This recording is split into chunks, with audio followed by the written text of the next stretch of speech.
నమస్తే KTV news కి స్వాగతం. నా పేరు యశ్వం. ముందుగా హెడ్లైన్ చూద్దాం. 5 యుద్ధ విమానాలను కూల్చేశారు. రిపబ్లికన్ నేతలతో ట్రంప్ వ్యాఖ్యలు.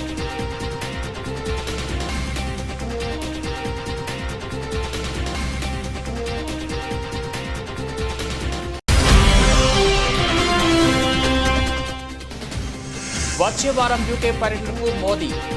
ఎఫ్టీఏపై సంతకం చేయనున్న ప్రధాని.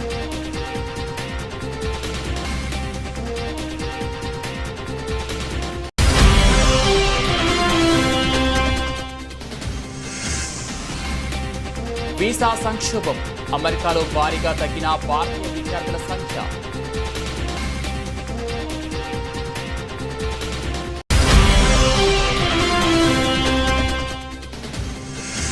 ఇందిరా మహిళా శక్తి వేడుకలు నిర్వహించిన మంత్రి సీతక్క. సభా వేదికకు వెళ్తుండగా ఒక్కసారిగా కింద పడిపోయిన బ్రతుకమ్మ.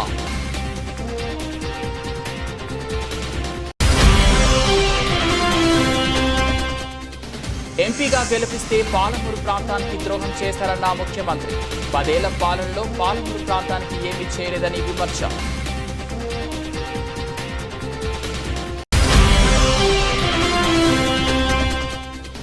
ఆర్కే రోజాపై నగరి టీడీపీ ఎమ్మెల్యే భానుప్రకాష్ చేసిన వ్యాఖ్యలు మండిపడ్డ అరకు ఎంపీ డాక్టర్ ఉమ్మా తనుజారాణి.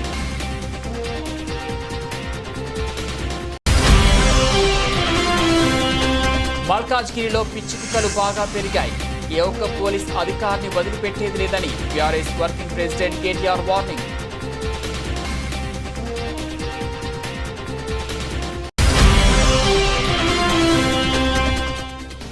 ముదురుతున్న ఈటెల వర్సెస్ బండి సంజయ్ వివాదం.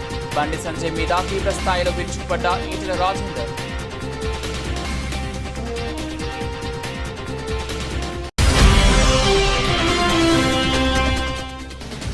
బట్టెపాడు గ్రామంలో సుపరిపాలన తొలి అడుగు కార్యక్రమం. పాల్గొన్న రాష్ట్ర దేవాదాయ ధర్మాదాయ శాఖ మంత్రి Anam.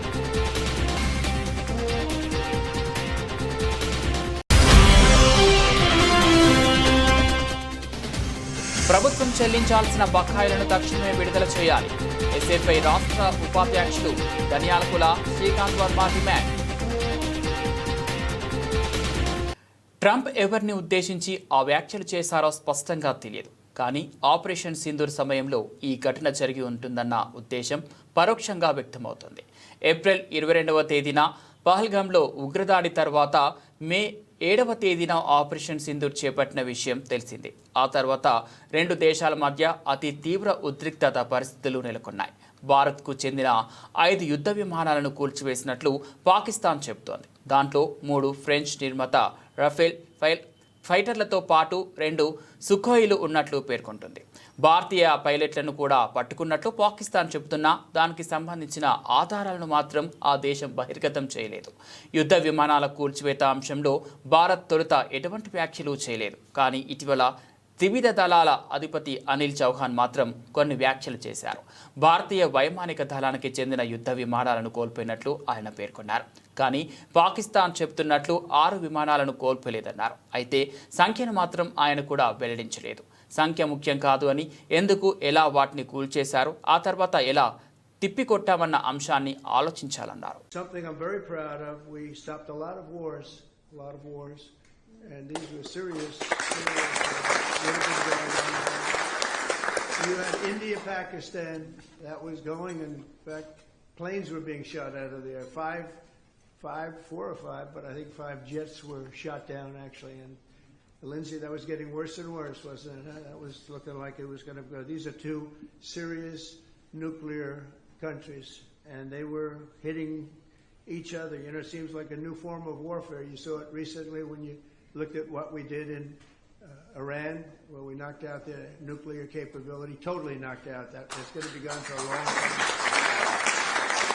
But there seems to be a hit and then another hit, a hit and another hit. It's a different thing. But India and Pakistan were going at it, and they were back and forth, and it was getting bigger and bigger, and we got it solved through trade. We said, you guys want to make a trade deal? We're not making a trade deal if you're going to be throwing around weapons and maybe nuclear weapons, both. రెండు దేశాల పర్యటనలో భాగంగా ప్రధాని మోదీ వచ్చే వారం UK వెళ్లనున్నారు. July 23 నుంచి 26 వరకు United కింగ్డమ్తో పాటు మాల్దీవుల్లో మోదీ పర్యటిస్తారు. ఇందులో భాగంగా జూలై 23, 24 తేదీల్లో యూకే వెళ్తారు. ఈ సందర్భంగా ఇరు దేశాల మధ్య కుదిరిన స్వేచ్ఛ వాణిజ్య ఒప్పందంపై సంతకం చేయనున్నారు. అదేవిధంగా రక్షణ, భద్రతా రంగాల్లో ద్వైపాక్షిక సంబంధాలను విస్తరించేందుకు యూకే ప్రధాని కీర్ స్మారన్తో పాటు చర్చలు జరపనున్నారు. 3 ఏళ్ల చర్చల ఫలితంగా గత మే నెలలో భారత్, యూకేల మధ్య స్వేచ్ఛ వాణిజ్య ఒప్పందం కుదిరింది. దీని ద్వారా యూకేలో భారతీయ వస్తువులకు మార్కెట్ పెరగనుంది. అలాగే ఇండియాలో బ్రిటిష్ కంపెనీల ఉత్పత్తులు, సేవల లభ్యత అధికం కానుంది. FTA వల్ల రెండు దేశాల ఉద్యోగాలు, అభివృద్ధి రేటు, ఎగుమతులు పెరుగుతాయి. ఈ ఒప్పందంతో భారత్ నుంచి యూకేకు ఎగుమతి అయ్యే వివిధ రకాల సరుకుల్లో 99% వాటిపై సుంకాలు రద్దవుతాయి. ఇక యూకే నుంచి భారత్ దిగుమతి చేసుకునే విస్కీ, కాటా వంటి 90% ఉత్పత్తులపై సుంకాలు తగ్గనున్నాయి. యూకే పర్యటన అనంతరం ప్రధాని మోదీ మాల్దీవులకు చేరుకోనున్నారు. జూలై 25, 26 తేదీల్లో ఆ దేశంలో పర్యటించనున్నారు. 60వ జాతీయ దినోత్సవ వేడుకలకు ముఖ్య అతిథిగా హాజరవుతారు. మాల్దీవుల అధ్యక్షుడు మొహమ్మద్ మొయిజ్ను భారత్ పట్ల అనుసరించిన వ్యతిరేక వైఖరి కారణంగా గతేడాది ఇరు దేశాల మధ్య సంబంధాలు దెబ్బతిన్న విషయం తెలిసిందే. చైనా అనుకూలుడిగా పేరున్న మొయిజ్ను అధ్యక్షుడిగా ఎన్నికైన తర్వాత టర్కీ, చైనాలో పర్యటించారు. ఉన్నత విద్య కోసం అమెరికా విశ్వవిద్యాలయాలకు వెళ్లే భారతీయ విద్యార్థుల సంఖ్య భారీగా తగ్గుతోంది. దీనికి కారణం విద్యార్థి వీసాల విషయంలో డొనాల్డ్ ట్రంప్ ప్రభుత్వం అనుసరిస్తున్న కఠిన విధానాలే అని విశ్లేషకులు చెబుతున్నారు. ఈ మేరకు హైదరాబాద్లోని విద్యా సలహాదారులు అవుట్బాండ్ ట్రాఫిక్ 70% తగ్గిందని గుర్తించారు. వీసా అపాయింట్మెంట్ స్లాట్లలో కొనసాగుతున్న ఫ్రీ వీసా తిరస్కరణ రేట్లలో ఆకస్మిక పెరుగుదల కారణంగా ఈ తగ్గుదల ఏర్పడిందని తెలిపారు. సాధారణంగా ఈ సమయానికి చాలామంది విద్యార్థులు తమ వీసా ఇంటర్వ్యూలను పూర్తి చేసుకొని విమాన ప్రయాణానికి సిద్ధమవుతుంటారు. ఏడాది మేము ఇప్పటికే స్లాట్ తెరవబడుతుందని ఆశతో ప్రతిరోజు పోర్టల్ను రీఫ్రెష్ చేస్తున్నాం. గత కొన్నేళ్లుగా ఇలాంటి పరిస్థితి చూడలేదు అని హైదరాబాద్ ఓవర్సీస్ కన్సల్టెంట్ నుంచి సంజీవ్ రాయ్ టైమ్స్ ఆఫ్ ఇండియాతో అన్నారు.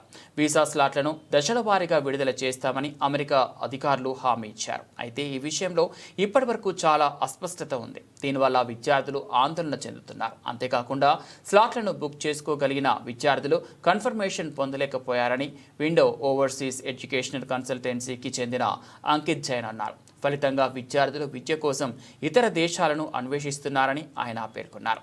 నేను నిజంగా వేచి ఉండలేకపోయాను.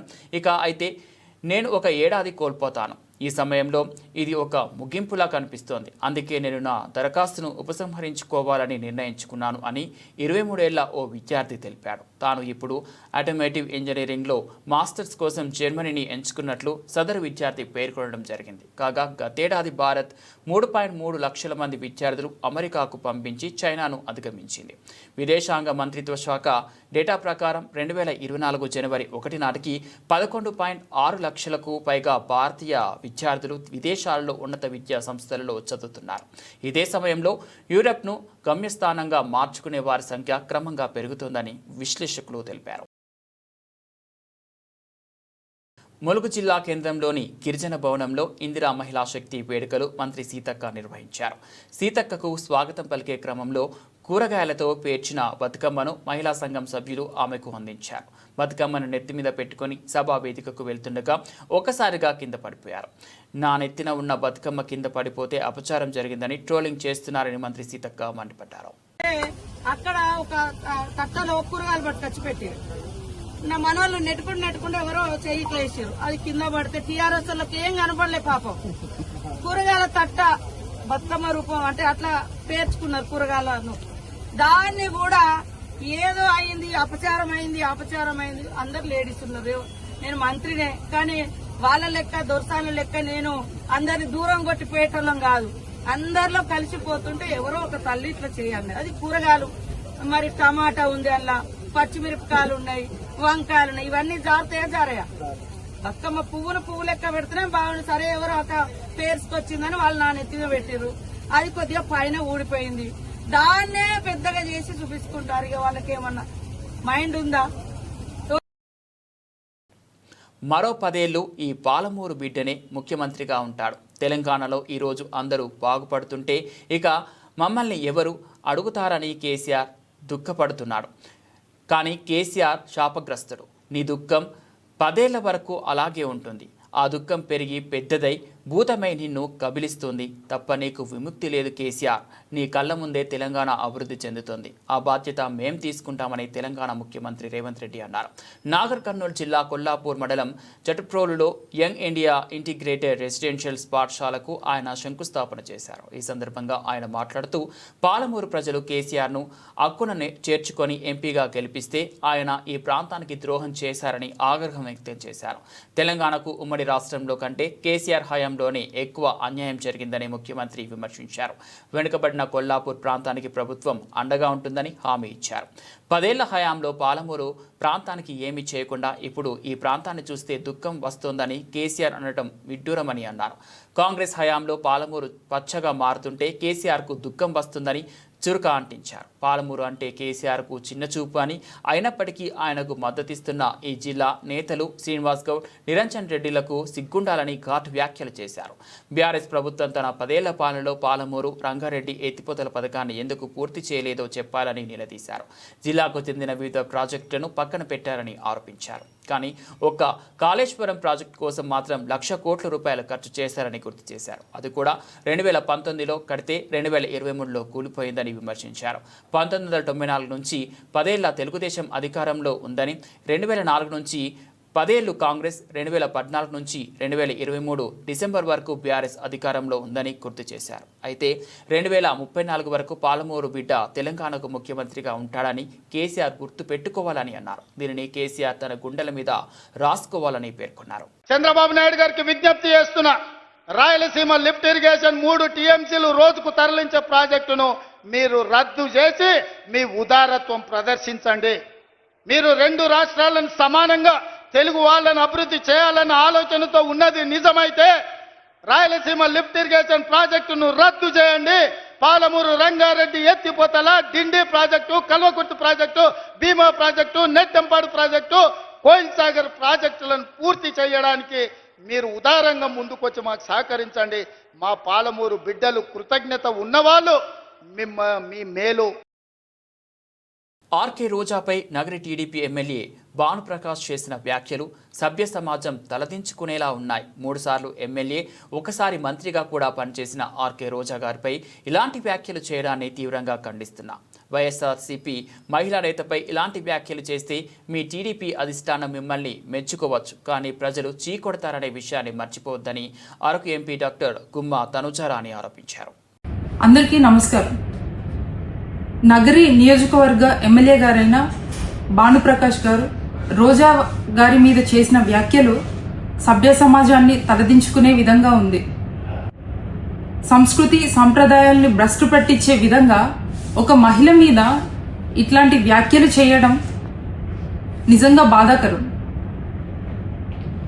మహిళలను దేవతలుగా పూజించే మన భారతదేశంలోని ఒక మహిళని ఉన్నత స్థాయిలో ఉన్న మీరు ఒక ప్రజాప్రతినిధిగా ఇట్లాంటి వ్యాఖ్యలు చేయడాన్ని నేను తీవ్రంగా ఖండిస్తున్నాను.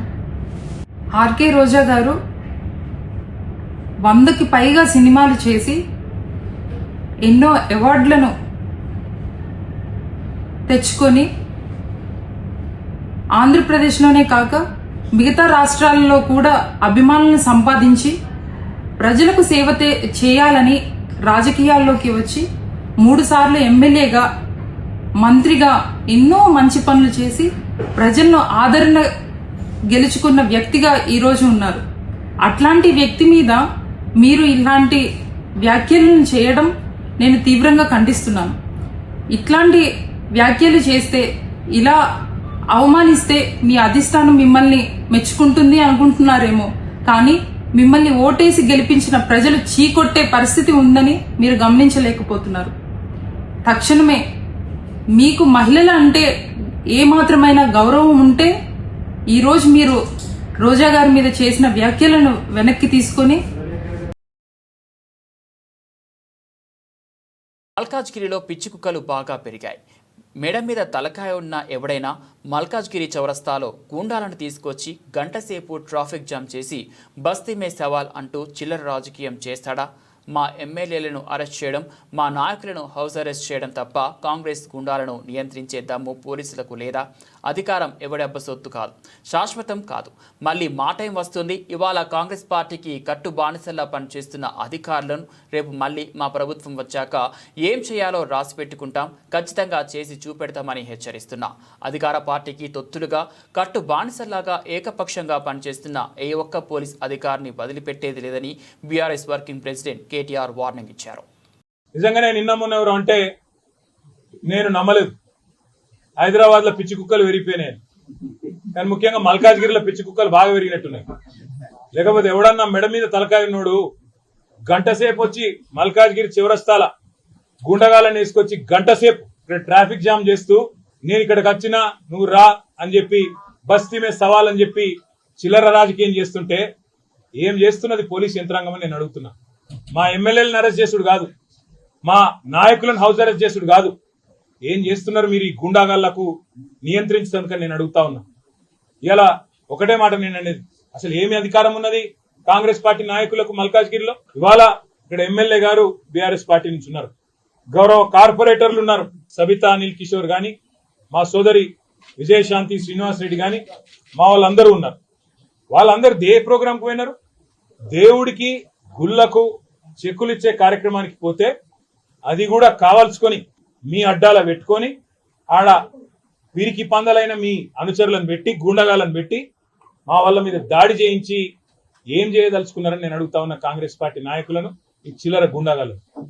ఒకటి గుర్తు పెట్టుకోండి, అధికారం ఎవడి అబ్బసొత్తు కాదు, అధికారం ఎవడికి శాశ్వతం కాదు. మళ్ళా మా టైం వస్తుంది. ఇవాళ కట్టు బానిసల్లాగా పనిచేస్తున్న అధికారులు ఎవరైతున్నారో నేను వాళ్ళకి చెప్తున్నా, ఇలా రాసి పెట్టుకోండి.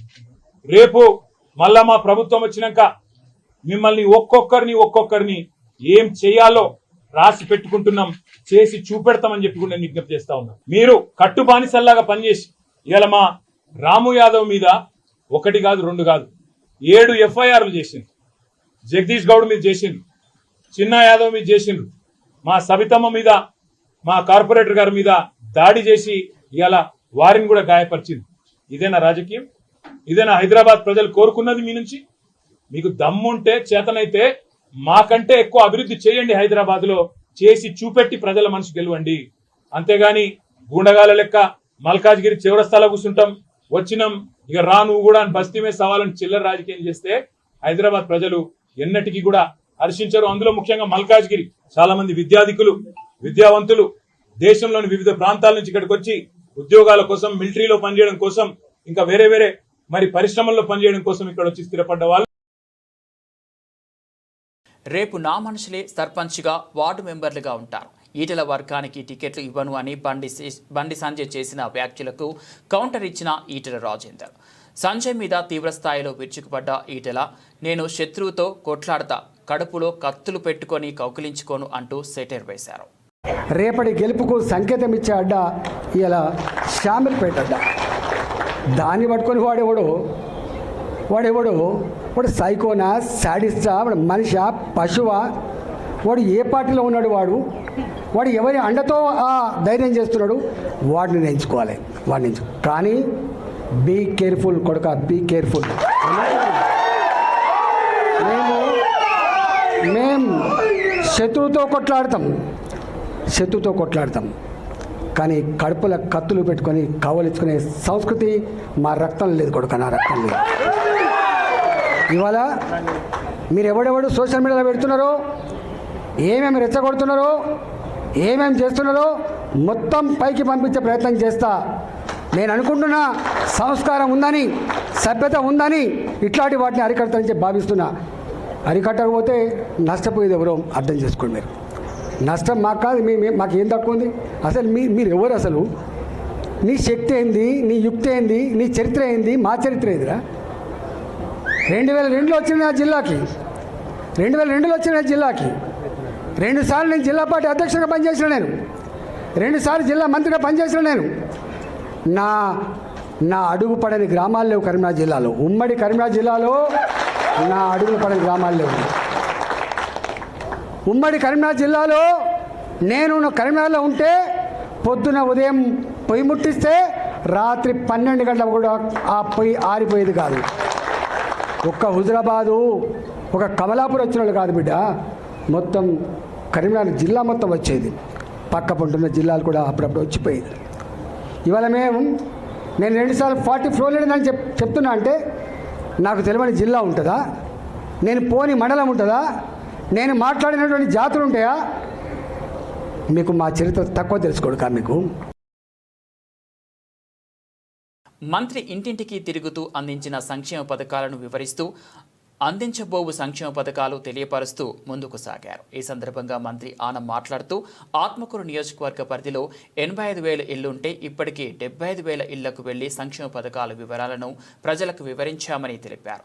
సూపర్ 6లో భాగంగా పెన్షన్లు, ఉచిత 3 గ్యాస్ సిలిండర్లు, తల్లికి వందన పథకం 13,000 ఎంతమంది పిల్లలు ఉంటే అంతమందికి అందించనున్నామని, త్వరలో మిగిలిన సంక్షేమ పథకాలు కూడా అందించేందుకు రాష్ట్ర ముఖ్యమంత్రి ప్రణాళికలు సిద్ధం చేస్తున్నారని స్పష్టం చేశారు. ఆత్మకూరు ఇంజనీరింగ్ కాలేజీలో వచ్చే నెల 1-2 తేదీల్లో భారీ జాబ్ మేళా నిర్వహిస్తున్నామని, అర్హత ఉన్న ప్రతి అభ్యర్థి ఈ అవకాశాన్ని సద్వినియోగం చేసుకోవాలని కోరారు.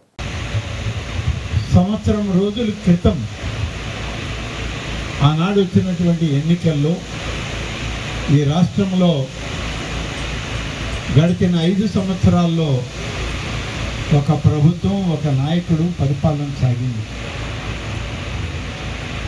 అది ఏ విధంగా ఉన్నింది, ఎలా ఉన్నింది, దానివల్ల లాభ నష్టాలు ఏంటి అనేది మనం చెప్పేటువంటి ప్రతి మాటలో మీకు అర్థమవుతూ వస్తుంది. అందుకనే ఈనాడు గ్రామాన ఇంటింటా తిరిగి సుపరిపాలన తొలి అడుగు కార్యక్రమాన్ని నిర్వహిస్తూ ఉన్నాం. ఈ నిర్వహించేదానికి రాష్ట్ర స్థాయిలో ఒక చంద్రబాబు నాయుడు గారు, లేకుంటే ఒక లోకేష్ గారు, లేకుంటే ఈ జిల్లాలో ఒక రామనారాయణ రెడ్డి గారు జరిగేది కాదు. ప్రతి ఇల్లు చూడాలి అని అంటే ఒక్క మన నియోజకవర్గంలోనే 82,000 ఇళ్ళు ఉన్నాయి. 28 రోజుల్లో 82,000 ఇళ్ళు కలిసి వాళ్ళ అభిప్రాయాలు తీసుకోవాలని అంటే అందులో మన పార్టీ వాళ్ళు ఉన్నారు.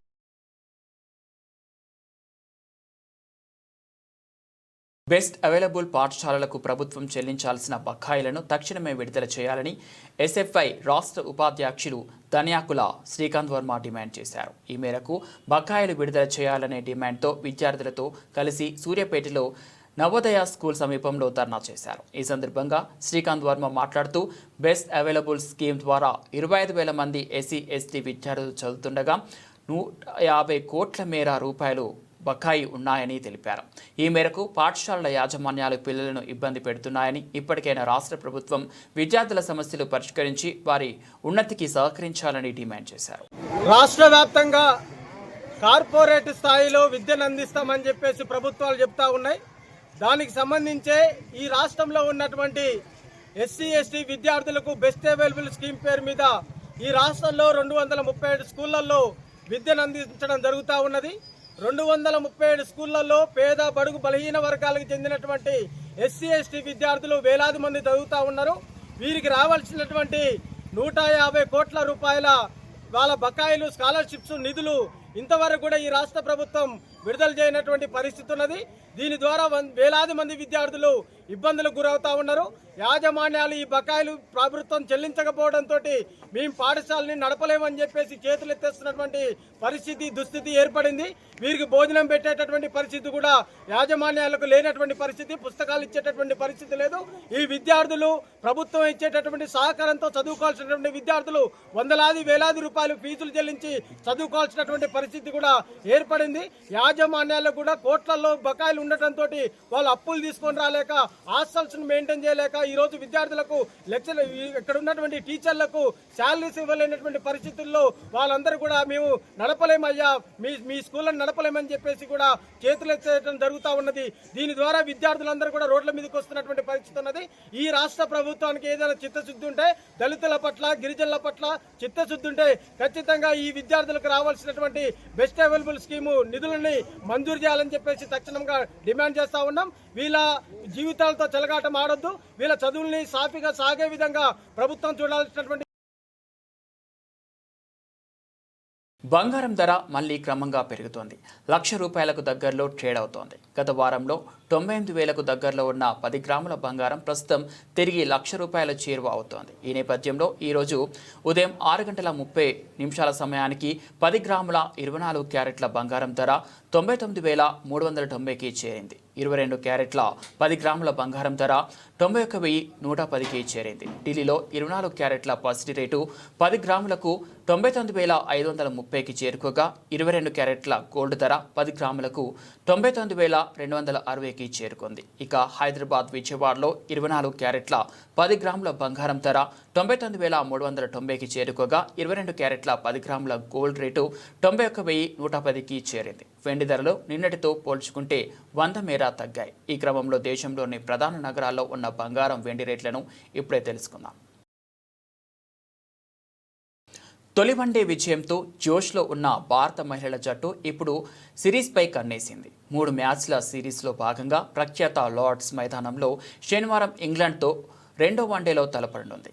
ఇప్పటికే 5 టీ20ల సిరీస్ను హర్మన్ప్రీత్ సేన 3-2తో గెలిచిన విషయం తెలిసిందే. అలాగే శ్రీలంక, దక్షిణాఫ్రికాతో మేలో జరిగే ముక్కొనపు వన్డే సిరీస్ను సైతం గెలిచిన భారత్ ఆత్మవిశ్వాసంతో ఉంది. అలాగే ఈ ఏడాది చివరిలో భారత్లోనే జరిగే వన్డే వరల్డ్ కప్నకు కూడా ఈ సిరీస్ విజయం చక్కటి సన్నాహకం కానుంది. పేసర్లు రేణుకా సింగ్, పూజా వక్తకర్ జట్టులో లేకపోయినా బౌలింగ్ విభాగం రాణించగలుగుతోంది. క్రాంతి గౌడ్, అరుంధతి రెడ్డిలతో పాటు స్పిన్నర్లు శ్రీచరణి, స్నేహ్ రాణా విశేషంగా ఆకట్టుకుంటున్నారు. ఇక తొలి వన్డేలో భారత బ్యాటింగ్ విభాగం కలిసికట్టుగా రాణించింది. కెప్టెన్ హర్మాన్ నిరాశపరిచిన ఓపెనర్లు ప్రతికా రావల్, మందనతో పాటు మిడిల్ ఆర్డర్లో జమియా, దీప్తి శర్మ కీలకంగా నిలిచారు. చివర్లో అమన్జోత్ హిట్టింగ్తో చెలరేగడం జట్టుకు లాభించింది. అటు ఆదిత్య ఇంగ్లాండ్కు ఈ మ్యాచ్ చావోరేవో కాబట్టి లార్డ్స్లో గెలిచి తీరాలనే కసితో బరిలోకి దిగనుంది. జట్టు మిడిల్ ఆర్డర్ పర్వాలేదనిపించినా టాప్ ఆర్డర్ వైఫల్యం దెబ్బతీసింది. బులెటిన్ ముగించే ముందు హెడ్లైన్స్ మరోసారి. 5 యుద్ధ విమానాలను కూల్చేశారు. రిపబ్లికన్ నేతలతో ట్రంప్ వ్యాఖ్యలు.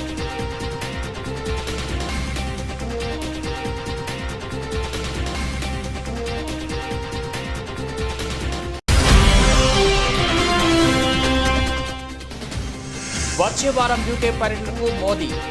ఎఫ్టీఏపై సంతకం చేయనున్న ప్రధాని.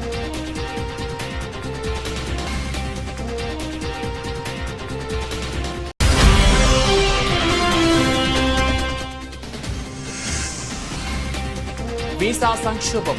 అమెరికాలో భారీగా తగ్గిన భారతీయ విద్యార్థుల సంఖ్య.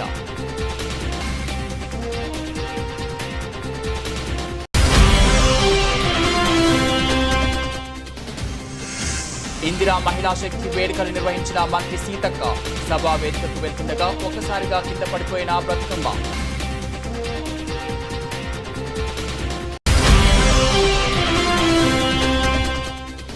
ఎంపీగా గెలిపిస్తే పాలమూరు ప్రాంతానికి ద్రోహం చేశారన్న ముఖ్యమంత్రి. 10 ఏళ్ల పాలనలో పాలమూరు ప్రాంతానికి ఏమీ చేయలేదని విమర్శ.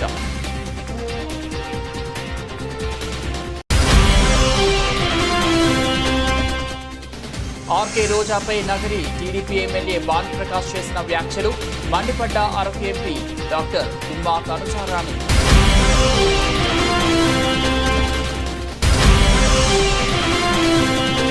మల్కాజ్గిరిలో పిచ్చి కుక్కలు బాగా పెరిగాయి. ఏ ఒక్క పోలీస్ అధికారిని వదిలిపెట్టేది లేదని BRS working president KTR warning.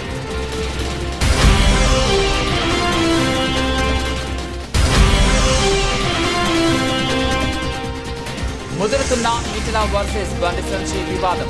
Bandi Sanjay మీద తీవ్ర స్థాయిలో విరుచుకుపడ్డ ఈటెల రాజేందర్.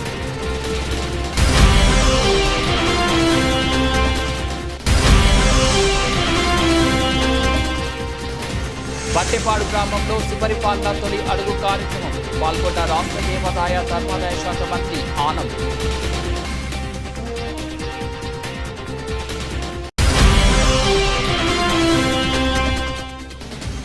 ప్రభుత్వం చెల్లించాల్సిన బకాయిలను తక్షణమే విడుదల చేయాలి. ఎస్ఎఫ్ఐ రాష్ట్ర ఉపాధ్యక్షులు ధనియాలకుల శ్రీకాంత్ వర్మ డిమాండ్. ఇవి బులెటిన్ అప్డేట్స్. మరో బులెటిన్లో మళ్ళీ కలుద్దాం.